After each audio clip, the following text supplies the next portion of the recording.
Ladies and gentlemen, we have concluded our first session. I am Dr. Sara Ismail from Indus Hospital, an internal medicine resident, and I will be serving as a moderator for the coming sessions.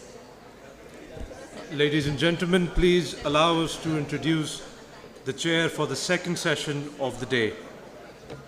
This gentleman is one of the most senior rheumatologists in the country.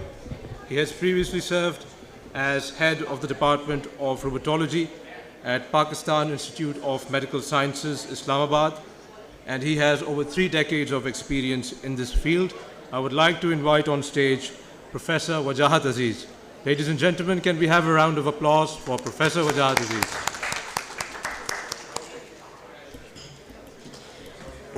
And the co-chair for the second session is Brigadier Amer Fakhar. He helped establish rheumatology at Combined Military Hospital in Rawalpindi, and he is an avid researcher with numerous publications. Please give a warm welcome to Brigadier Amer Fakhar.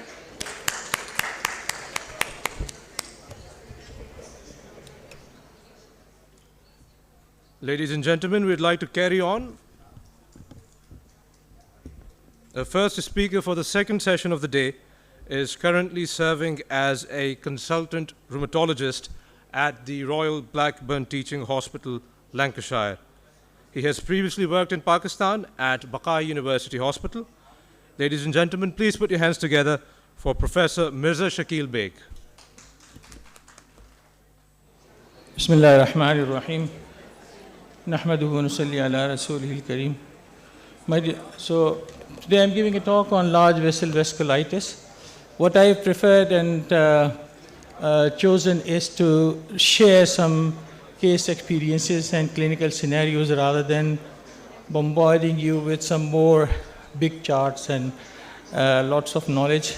I would rather keep things simple and just discuss how I proceed and how the audience would like to proceed in these clinical situations. So, large vessel vasculitis, by classification of International Vasculitis Group, it includes 2, giant cell arteritis or temporal arteritis and Takayasu's disease.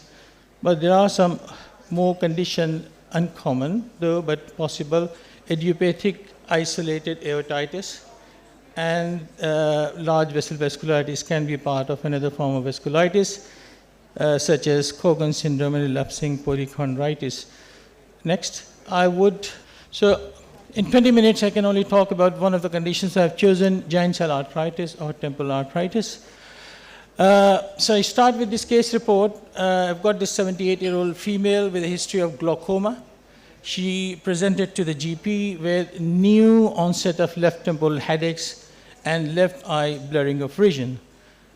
No diplopia, no jaw claudication, no limb claudication, raised ESR and CRP, scalp tenderness, left temporal artery tenderness, but pulses were present.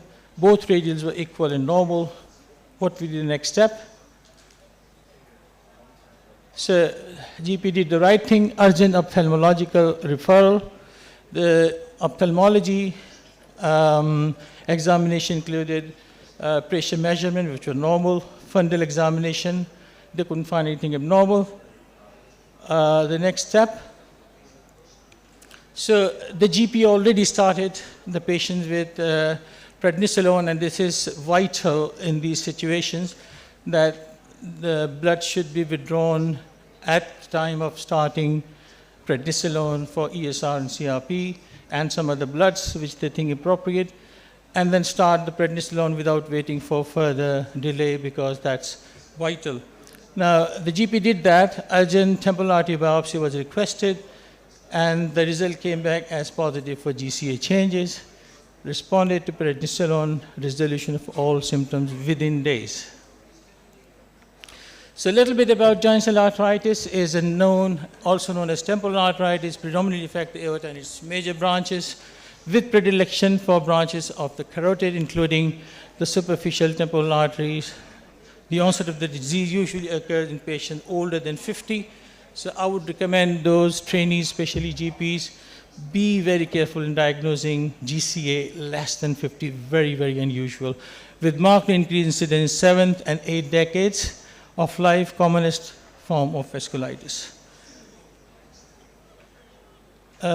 More predominant females, 8 times more common in smokers. Pathology, we know it's transmural. All 3 layers have got mononuclear, macrophage, and giant cell infiltration, and mural hyperplasia may result in ischemia and even necrosis in some situations.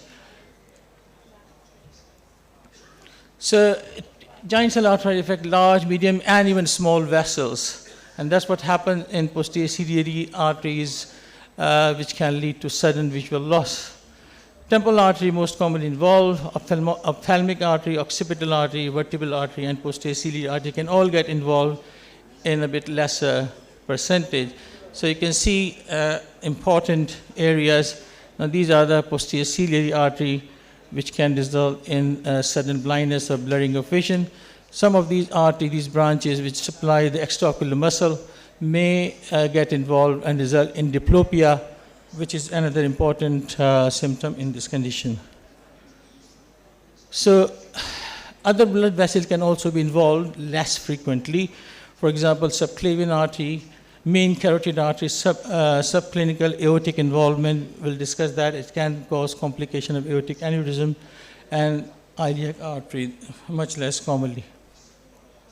So this is just to show you the extent of the disease. It can involve all these subclavian, carotid, even, and you can see here the involvement of the aorta, the arch of aorta, and sometimes also we'll see in the other presentation the femoral and iliac artery. This is the abdominal aorta.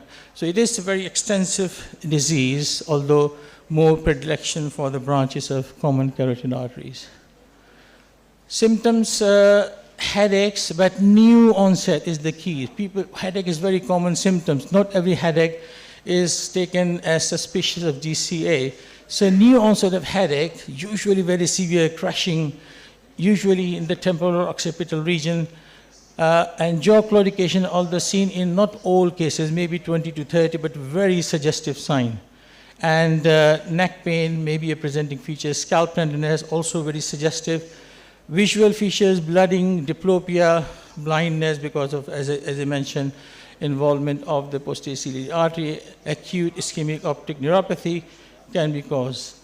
Polymyalgia-like symptom also seen in almost 1/3 or sometimes even more patients. So you should always ask about polymyalgia-like symptoms and systemic symptoms such as fever, fatigue, and weight loss.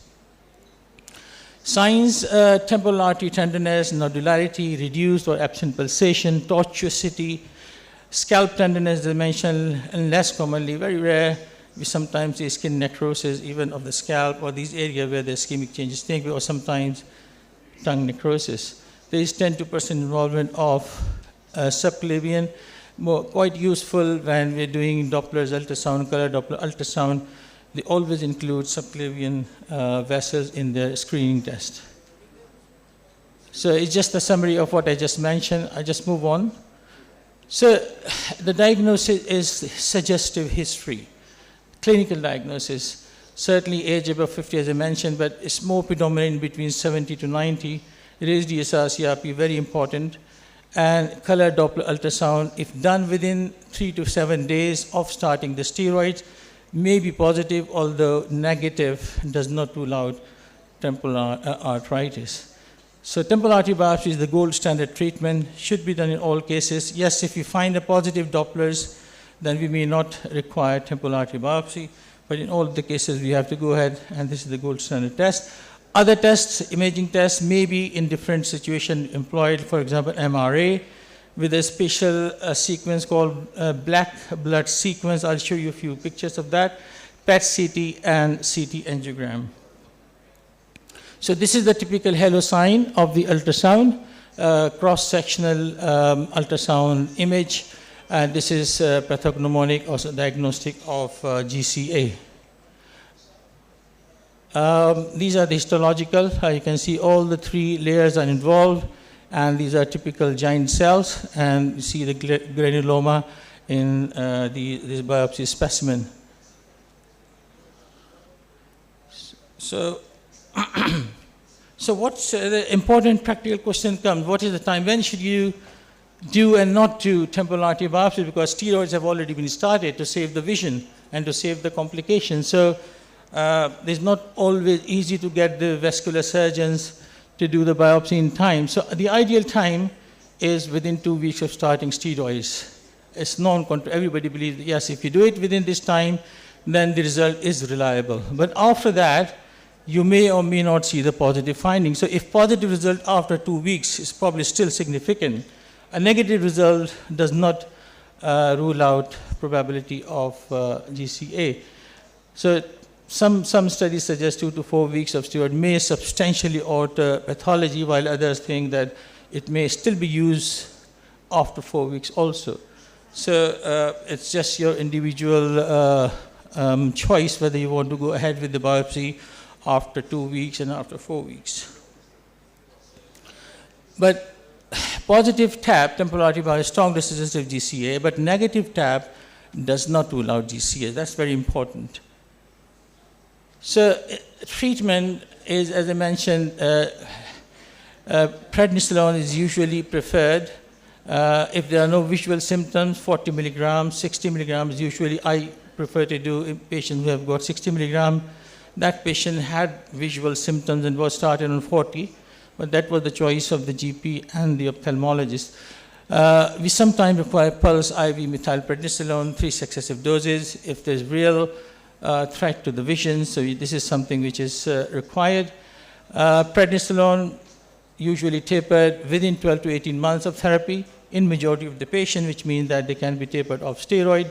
ESR, CRP are monitored closely. There's some mild variation can happen, which are not always responded with a dose alteration.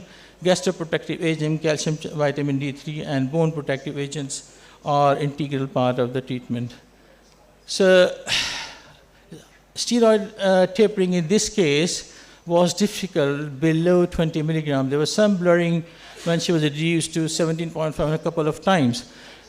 The ophthalmologist wasn't happy, so he increased it to 20 milligrams, but as we have already heard from other speakers as well, nobody likes to give steroids in a high dose in that population, so there was something to be considered to avoid this high dose. So we had the option of either adding methotrexate as steroid-sparing agent or add tocilizumab. There was a consultation between the rheumatologist and the ophthalmologist, and in view of threatened vision, because they did see some ischemic changes, which they were not very sure, but they were not wanted to take any chances, so they wanted to go for tocilizumab. 3 months later, the patient was successfully weaned down to 17.5 and then 15.5 without any recurrence. Unfortunately, the patient had there are some other steroid-sparing agents which can be used, but they haven't got enough data and proven evidence.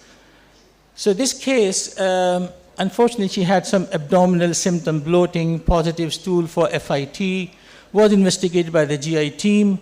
They found on colonoscopy, diagnostic colonoscopy, multiple polyps. So tocilizumab was withheld. They did the endoscopic polypectomy. Unfortunately, she had accidental perforation of the sigmoid during polypectomy, and she was admitted. The patient by that time had complete symptomatic remission and also serological remission with normal ESR and CRP. So GCA was well controlled on 15 milligram. So we stopped tocilizumab. What should we do next? Should we continue tocilizumab? How many people would recommend restarting tocilizumab in this patient? No one. How many would add methotrexate? So yes, so that's what actually we decided, because tocilizumab should be avoided in patients who had either perforation in the past or have got diverticulitis, history of diverticulitis, because there's a rare incidence of bowel perforation. Now, some side effects of tocilizumab, we know upper respiratory symptom, tendency to infections, hypercholesterolemia, so it's better to have a baseline cholesterol level apart from other tests that we do for all biologics and DMARD. GI irritation and some abnormal LFT is not very common, but they can happen. But the caution is here, there is risk of perforation. If somebody has got a history of diverticulitis, we avoid this medication. So now I discussed with another case, 80-year-old lady, 2-month history of bilateral shoulder and hip pain, occipital headaches and jaw pain, and difficulty in swallowing and weight loss. And she had 1 episode of third nerve palsy, which self-resolved in 6 to 8 weeks. Normocytic normochromic anemia with reactive thrombocytosis. The differential diagnosis we made was large vessel vasculitis, and also we can't rule out malignancy in these patients. So we thought of these investigations. So what should be the next investigation? Temporal artery biopsy, MRI had, CT angiogram, PET CT, or CT TAP. So for number 1, who is for TAB, temporal artery biopsy now, next step? No one? MRI of the head? CT angiogram? PET CT? No one. Okay, and CT TAP, we went for PET CT. The reason being, yes, there is a possibility of malignancy as well as large vasculitis in other regions. And that was the result which came out. You can see the increased uptake.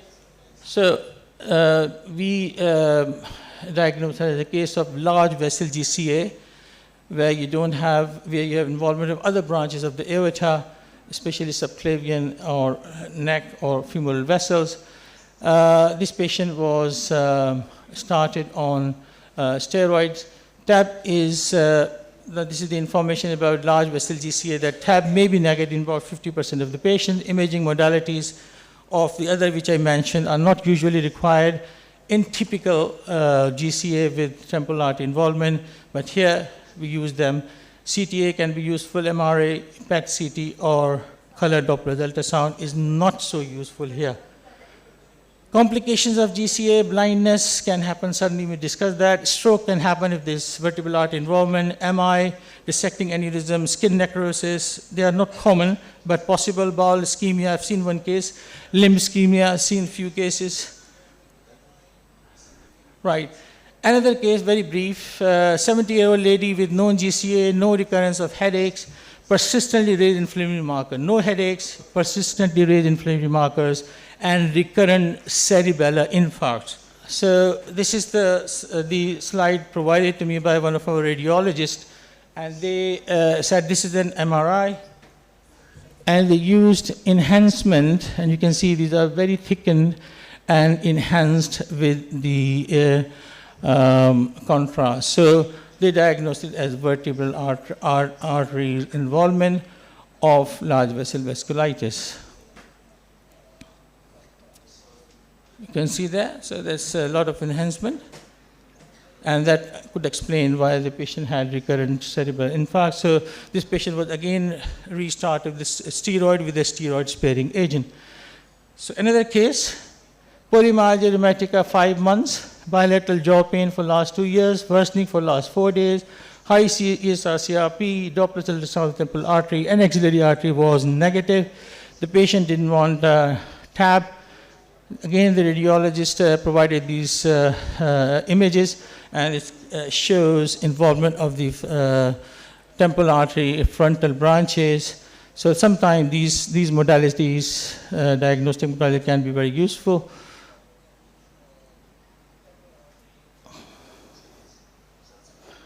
Another case, 72-year-old lady with well-controlled GCA.